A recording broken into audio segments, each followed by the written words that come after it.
इकडे मुंबईत मात्र सर्वच पक्षांकडून जोरदार प्रचार केला जातोय आणि त्यातच राष्ट्रवादी शरद पवार गटानंही कंबर कसली आहे। मुंबईत स्थानिक प्रश्नांवर होणं गरजेचं असल्याचं खासदार सुप्रिया सुळेंनी म्हटलं। त्याचबरोबर मुंबईत महापौर उद्धव ठाकरेंच्या विचाराचाच बसणार असाही विश्वास त्यांनी यावेळी व्यक्त केलाय।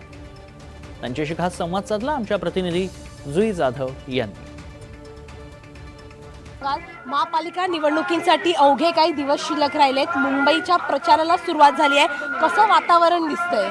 तुम्ही बघताय वातावरण काय आणि महाराष्ट्राचे आणि मुंबईचे मूलभूत प्रश्नांवर सत्ताधाऱ्यांकडून काही शब्दच काढले जात नाहीयेत आणि हे दुर्दैव आहे की जाहिरातबाजी आणि पक्ष फोडा घर फोडा एवढंच काल चाललंय। त्याच्यामुळे महाराष्ट्राचे आणि मुंबईचे नागरीकरणाचे मूलभूत प्रश्न याच्यावर कुठेच मला चर्चा होताना दिसत नाही। ताई, ही जी निवडणूक असते महापालिकेची ती वॉटर गटर मीटर अशी निवडणूक पाहिली जाते। मूलभूत प्रश्न, पण या प्रश्नांकडे न पाहता बगल देतायला कुठेतरी जातीय मुद्द्यांवर ही निवडणूक लढवली जाते असं वाटतंय का? हिंदू मुस्लिम केलं जातंय? मला असं वाटतं अनेक मुद्दे विरोधक एकामेकाचं।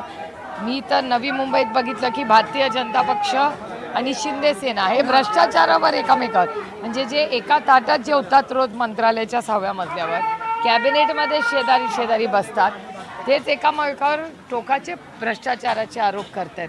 त्याच्यामुळे खूप चिंताजनक आहे आणि लोकशाही कशी टिकणार जर अशीच भावना राहिली तर।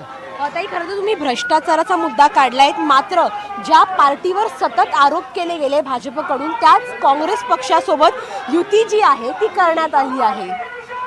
हो, मलाही आश्चर्य वाटलं, कारण ते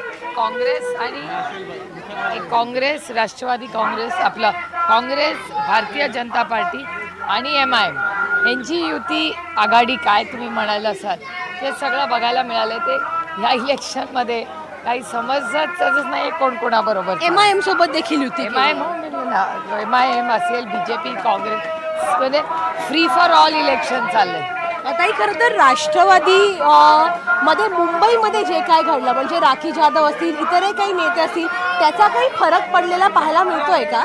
बघा, आमचा पक्ष फोडला, अनेक नेते घेतले, पण आम्ही आमची उमेदीने लढत राहतो, कारण का आमच्यासाठी निष्ठेने आमच्या विचारधारेसाठी लढणं।